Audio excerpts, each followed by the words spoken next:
Hello everyone. Today I am going to talk about the lesson Religious and National Revival of Sri Lanka. Grade 9, History, Chapter 9.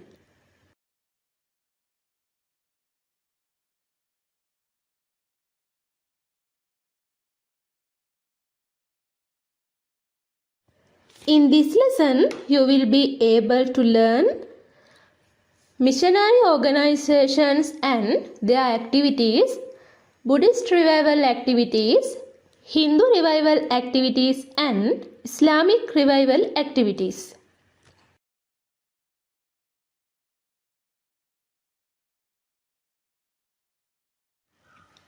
The social systems and culture that had existed in Sri Lanka over a long period of time was subjected to various changes with the arrival of the Europeans, namely Portuguese, the Dutch and the English.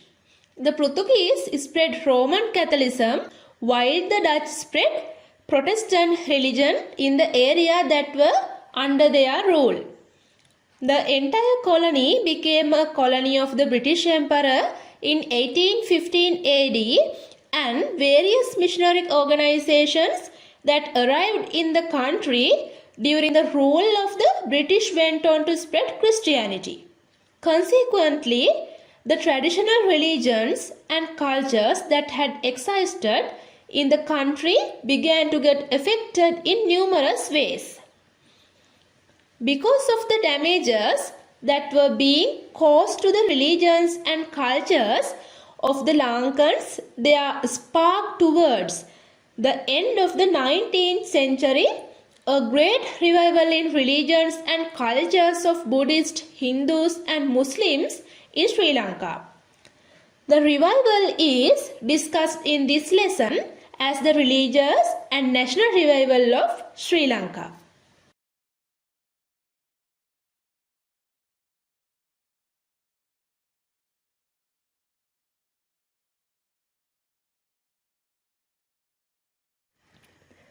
During the rule of the British, members of a number of volunteer organizations arrived in Sri Lanka for the purpose of spreading Christianity. Those volunteer organizations were engaged in missions of spreading their religion and therefore were called missionary organizations.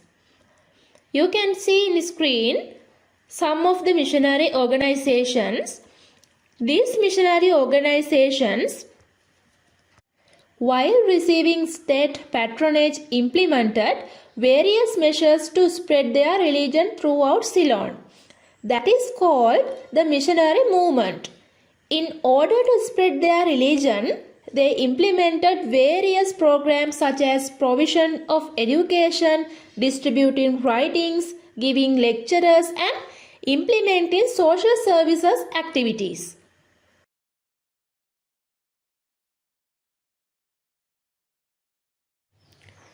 The Buddhist monk of this country led the Buddhist revival movement that was launched towards the end of the 19th century. So, there are several significant features of the Buddhist revival movements. Establishment of pirivanas, establishment of presses and using printed material, conducting debates, establishment of Buddhist schools and taking steps to protect the local culture are there.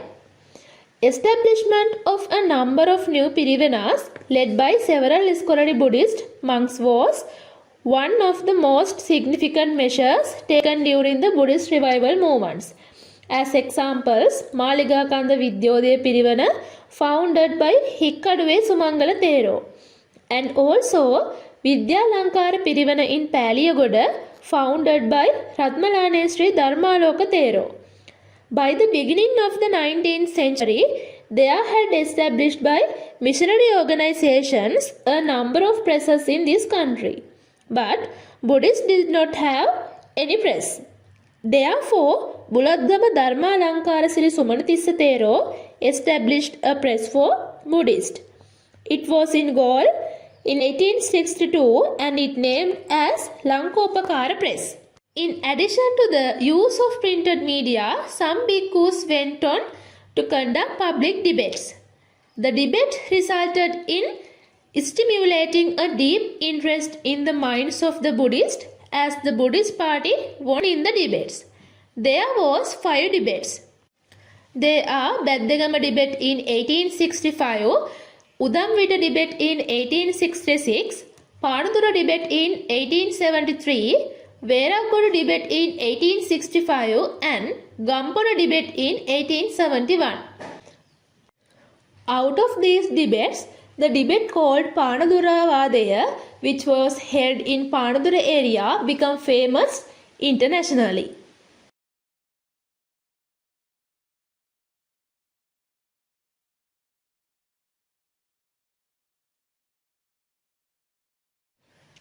Hikkaduwe Sri Sumangala Thero was born in 1827 in Hikkaduwa in the Galle district and became a Buddhist monk in 1840. Sri Sumangala Thero received education under Valane Sri Siddhartha Thero and became an eminent scholar in the country of that time. Establishment of Vidyodaya Pirivana in Maligakanda in 1873 was an outstanding service done by Sri Sumangala Thero. Sri Sumangala Thero also acted as an influential leader in the Buddhist revival movement that was launched towards the end of the 19th century.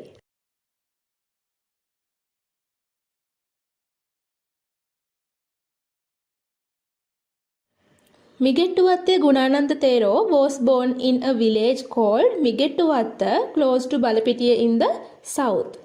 Gunananda Thero rendered an invaluable service towards promotion of Buddhism during the period of religious and national revival in Sri Lanka.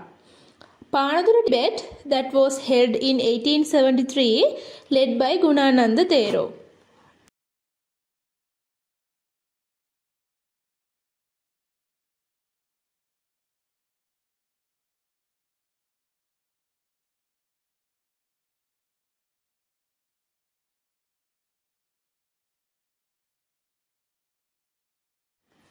In 1880, the Henry Steele Olcott and Madame Helena Blavatsky, who were American nationals, arrived in Sri Lanka and embraced Buddhism. Under the guidance of Henry Steele Olcott, an organization named Paramaviññānārtha Society was established in this country. He was born in 1832 in the state of New Jersey in America. When read a booklet on Panadura debate, he was highly influenced by the content of that booklet and then exchanged letters with Hikkaduwe Sumangala Thero and Migettuwatte Gunananda Thero.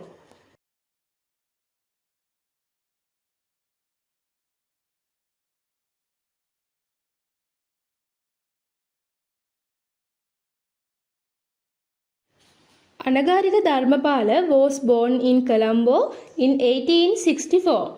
His name was Don David Heva Vitarana and later he adopted the name as Anagarika Dharmapala. He enlightened the Lankans on the value of protecting their language, culture and the traditional heritage. Towards the end of his life, when he lived in India, he became a Buddhist monk, adopting the name Siri Devamitta in 1933.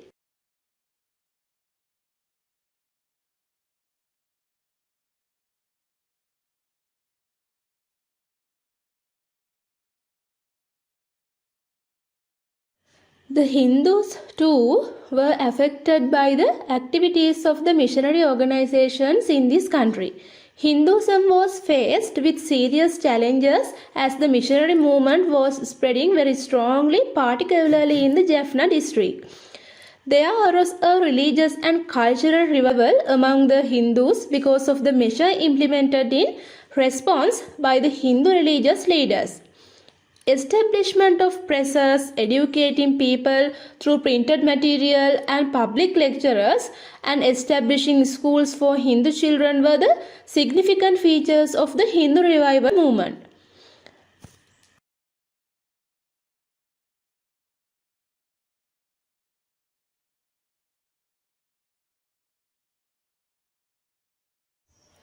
Arumuga Navala was born in 1822 and received primary education at a missionary school.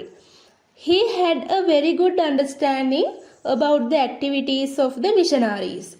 He established a Hindu school in Jaffna named Saiva Prakash Vidyalaya. Because of the experience he had gained at missionary schools, he was able to prepare the curriculum to suit the need of the time. Later, a number of Hindu schools were established throughout the Jaffna district. In order to teach English to Tamil children, Sriyangala Vidyalaya was established in Jaffna in 1872. Not only that, he rendered a valuable service to the Tamil community.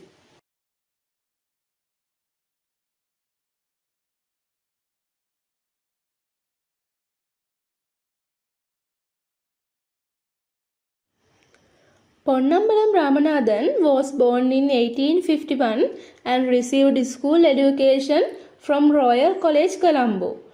Later, he worked as an attorney at law. He was a great leader who donated money generously to establish schools in order to develop the education of the Hindu children. Ponnambalam Ramanathan established schools such as Parameshwara Vidyalaya and Ramanathan Vidyalaya and worked for the progress of the education of Hindu children. In 1879, Ponnambalam Ramanathan was selected as a member of the Legislative Council. Not only that, he was elected as the first educated Lankan member in 1912.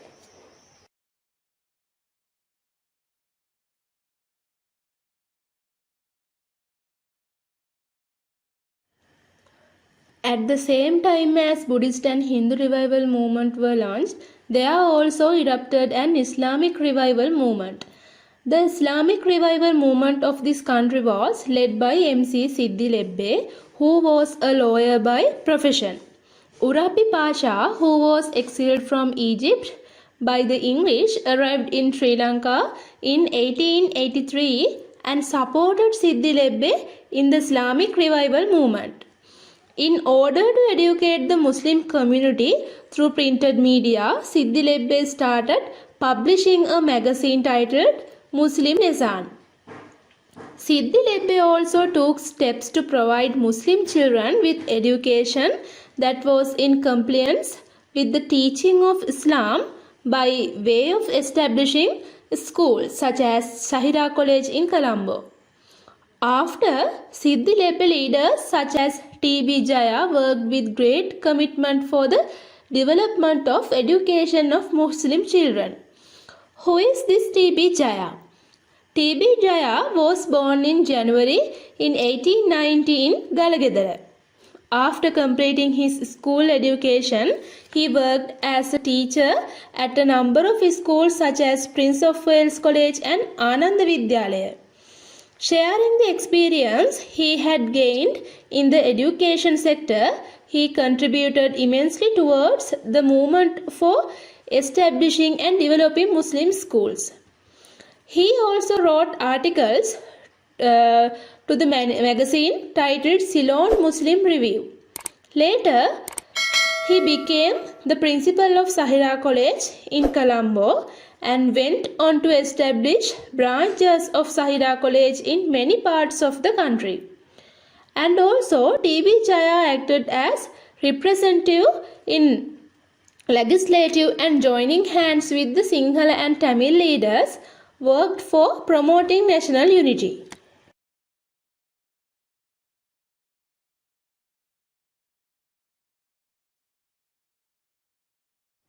So, as a conclusion, not only Buddhist leaders but also Hindu and Muslim leaders dedicated to the religious and national revival of Sri Lanka.